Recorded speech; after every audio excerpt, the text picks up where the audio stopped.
A year ago, we marked the 100th anniversary of the armistice that ended the Great War. This year, we commemorate the beginning of the enduring tradition that we now know as Remembrance Day. The end of the First War was a cause for great celebration.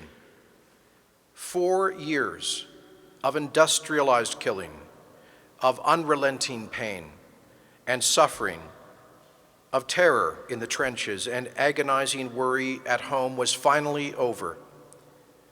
Of course, they celebrated. What joy and relief they must have felt in this place, in homes and communities across Confederation.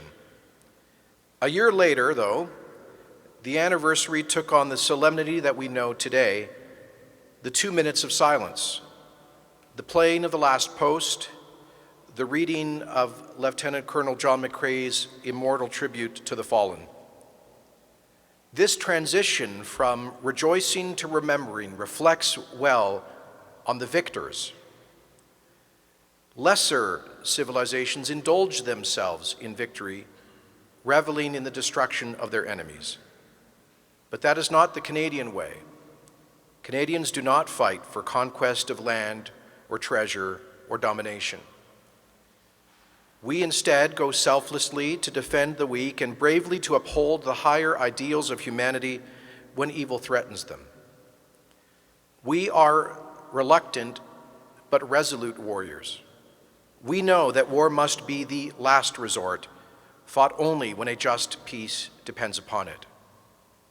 And when it is over, we Canadians grieve for the suffering on all sides.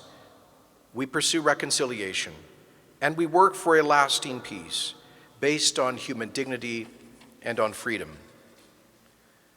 This, I think, is one reason why we and our allies prevailed in the great 20th century battles with militarism, fascism, and communism, because our defense of Western civilization was able to draw on our shared belief in the inalienable dignity of the human person. This belief gave us strength, both in the clash of arms and in the clash of ideas that totalitarians could never match.